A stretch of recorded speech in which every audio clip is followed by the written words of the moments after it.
Le traitement déjà n'est pas égal. Ah bon? Ouais, le traitement n'est pas égal dans la mesure où déjà quand on a un handicap, les gens n'ont pas la confiance qu'ils peuvent avoir en des personnes valides.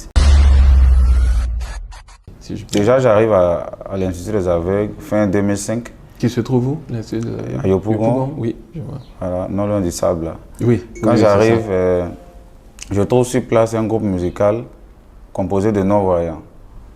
Et qui évoluait déjà, j'intègre vite le groupe puisque la musique c'est ma passion. Quand j'intègre le groupe... Le groupe qui s'appelait? Destin de gloire. D'accord.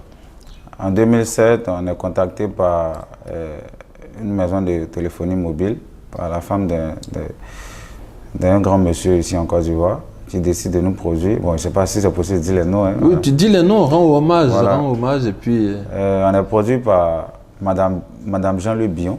D'accord, ok. Qui était à l'époque présidente de la Fondation Orange France. Voilà, elle était venue faire des dons à l'Institut, elle est tombée sur le groupe, elle a aimé, elle nous a produit. On fait un album, on commence à tourner, on a des marraines, des parrains, on fait des salles. Voilà, et on intègre l'école de Marie-Rose Guiraud. À la Palmeraie, là? À la Palmeraie, par le bien de Santé. Santé, qui est une camerounaise, grande chanteuse aussi. D'accord. Voilà, qui décide de travailler avec nous. Là-bas, on monte une comédie musicale. Ah ouais. Après, ça débouche sur un concert au Palais de la Culture à la 1500 places, bien rempli. Bon, je vois que vraiment, on tournait bien. Mais étant le plus jeune du groupe, je n'avais pas beaucoup d'accès en fait. Et juste, permets-moi de te couper, les membres du groupe, il y en avait combien? On était 27. 27. Donc, du coup, la question pertinente que je vais poser, est-ce que tout le monde avait le même handicap? Bien sûr. D'accord, ok. Puisque c'est à l'Institut des aveugles. Il y avait des malvoyants et des non-voyants. Parce que les malvoyants, ce sont des personnes qui voient un peu. D'accord. D'autres voient plus près, mais ne voient pas de loin. D'autres voient de loin, mais ne voient pas de près. D'accord. Et puis, il y a ceux qui ne voient pas du tout. Ceux qui ne voient rien, voilà. D'accord. Ok. Donc, en 2009, le groupe commence à se disloquer. À disloquer, à se disloquer. Parce que quand on arrive, il y a d'autres qui étaient déjà avancés dans les études. Parce que pendant qu'on chantait, on faisait les études. D'accord. Donc, d'autres commencent à aller travailler, d'autres prennent la vie d'un autre côté. Et c'est là mon directeur m'appelle, me dit, je sens que tu as quelque chose en toi, n'abandonne pas la musique. Ok. Donc, quand ça commence... Et ce directeur, on peut lui rendre hommage? Oui, M. Pokou, tu te rappelles Anzoumana, c'est le directeur de l'Institut. D'accord. Jusqu'aujourd'hui ou... Oui, jusqu'aujourd'hui. C'est un monsieur qui vraiment a un grand cœur. En tout cas, c'est un père. Il a beaucoup fait pour Max Melo. Donc, vraiment, c'est son conseil qui m'a encouragé et j'ai continué. Donc, quand il y avait les cérémonies à l'Institut, c'est lui qui m'imposait. Je jouais devant les ministres qui venaient tout seul. visite. Oui. Dès 27, tu te retrouves seul? Je me retrouve seul. D'accord, ok. Et c'est là, je joue. En 2010, voilà, au lycée moderne de Yopougon, le lycée qui m'a vu faire le collège. C'est là-bas que je fais la rencontre de mon proviseur, qui elle aussi me donne son approbation, son encouragement. Et puis bon, du coup, elle me faisait jouer devant les élèves quand il y avait les kermesses, devant des milliers d'élèves, où j'étais toujours en train de lever la foule. Ça m'a donné confiance en moi. Et puis bon, j'ai vu que tout seul, je pouvais faire mon chemin. Voilà. C'est là que j'ai décidé de créer vraiment ma carrière solo. Waouh, d'accord. Et aujourd'hui, tu as des nouvelles des autres? Oui, l'année dernière, bon, on avait organisé une sortie, des retrouvailles, on s'est bien amusé. Aujourd'hui, ils sont fiers de moi. Ils tous m'encouragent. Quand ils me voient à la télé, ils sont contents. Quand ils entendent parler de moi sur les médias, ils sont contents. Et aucun des 27 n'a continué dans la musique? Aucun. Aucun, d'accord. Wow. Et la question que je me pose, quels sont les challenges en tant que... Alors, tu as parlé de variété. Moi, j'ai dit Zouglou, artiste Zouglou. Alors, je ne sais pas si je l'ai dit à l'intro ou pas. Donc, finalement, c'est la variété. Ouais. Ok, sachant que le Zouglou chanté d'une manière peut être également peut-être assimilé à une certaine sorte de variété. D'accord. Quelles sont les difficultés qu'on peut rencontrer lorsqu'on est malvoyant dans le show business? S'il y en a, s'il n'y en a pas, on passe. Il y en a assez. Le traitement déjà n'est pas égal. Ah bon? Ouais. Le traitement n'est pas égal dans la mesure où, déjà, quand on a un handicap, les gens n'ont pas la confiance qu'ils peuvent avoir en des personnes valides. C'est-à-dire, même quand on doit utiliser quelque part, on se pose beaucoup de questions. Est-ce qu'il pourra? Est-ce qu'avec lui, ça ne sera pas compliqué? Donc, il y a ce blocage-là qui fait qu'on n'est pas traité de façon égale. Vous savez que le showbiz, en Côte d'Ivoire, déjà même, c'est difficile d'avoir un producteur, un manager, surtout quand on n'a pas encore véritablement décollé. À plus forte raison, un non-voyant.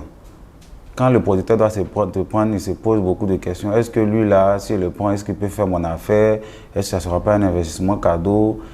En fait, on ne regarde pas ton talent, mais on regarde plutôt ton handicap. Ça veut dire l'handicap déteint sur ce que tu as comme capacité, en fait. Je vois. Et c'est ça le plus vrai problème qu'on rencontre. D'accord. Mais quand tu dis, est-ce qu'il va faire mon affaire? Est-ce que c'est dans le sens le talent ou est-ce que c'est pour d'autres choses, d'autres raisons? Bon, ça dépend de celui qui vient produire. Hein. D'accord. Voilà, si le gars n'a pas autre idée derrière la tête, on peut parler du talent. C'est au niveau du talent. Est-ce qu'il est productif? Est-ce que son déplacement ne sera pas compliqué? Est-ce que les gens ne vont pas dire qu'il bouffe son argent? Bon, il y a des gens qui arrivent à se poser ces questions. Hein. D'accord. Voilà, tout ça. Donc, quand ils disent est-ce qu'il va faire mon affaire, on n'est vraiment pas dans le. On n'est vraiment pas comment dire, dans l'enjeu du talent. Le talent y est, mais c'est tout ce qu'il y a autour. Ouais. D'accord. Parce que sur un plateau, je ne sais plus lequel, et même si je savais, je ne le dirais pas, il y a quelqu'un qui a posé la question de savoir, est-ce que tu sais combien tu gagnes? Par exemple, lorsque tu vas prester, il y a encore toujours on va dire ce challenge de savoir quand un artiste finit de prester, est-ce que tous les travaillements ont été déclarés, est-ce que tous les travaillements sont rentrés dans l'ordre. Toi, Max Melo, aujourd'hui en tant que non-voyant sur une scène, quand tu finis ta scène, est-ce que tu sais combien tu gagnes? Bon, moi je vais pour une fois être clair sur cette question. Vous savez, une bonne fois pour toutes. Ouais, une bonne fois pour toutes. On est dans un milieu où c'est la bonne foi des gens qui parlent. Que tu sois non-voyant ou pas non-voyant, si ton manager ou bien si ton staff veut te voler, le staff te volera. Voilà. Parce que pendant que l'artiste est en train de prester, lui n'a pas le temps de regarder tous les travaillements qu'il verse. En tant qu'une star, il dit travaillement dans notre jargon, quoi. C'est ça, oui, voilà. Travaillement qui est le fait de faire donner plaisir de à l'argent, l'artiste. voilà. Et il n'a pas le temps de suivre tout ça. Et même s'il voit des gens en train de lui donner beaucoup d'argent, il ne peut pas ramasser. Ce sont ces gars qui ramassent en fait.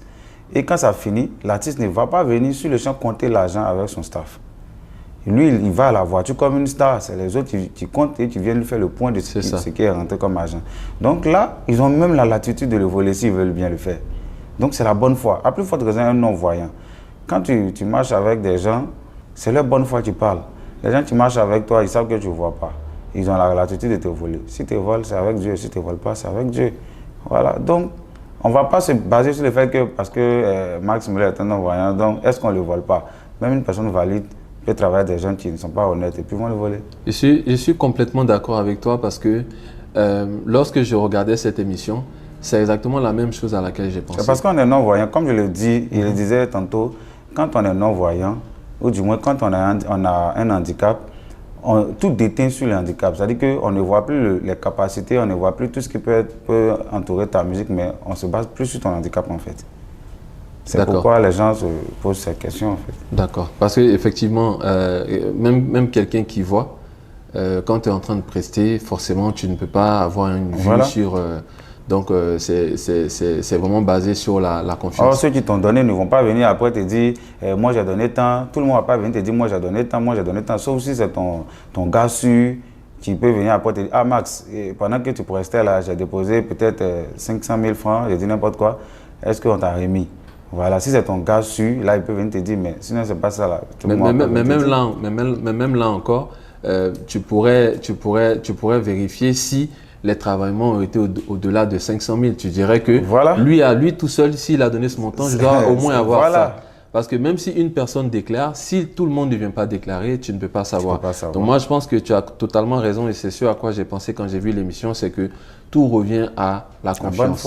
Voilà. Et puis, le boss n'y est pas. J'aimerais bien dire une petite parole. Oui, vas-y. Tu vas amener les gens à analyser beaucoup de choses. Aujourd'hui, quand un non-voyant est en train de marcher, si son pied tape un caillou, on dira que c'est parce qu'il ne voit pas qu'il a cogné.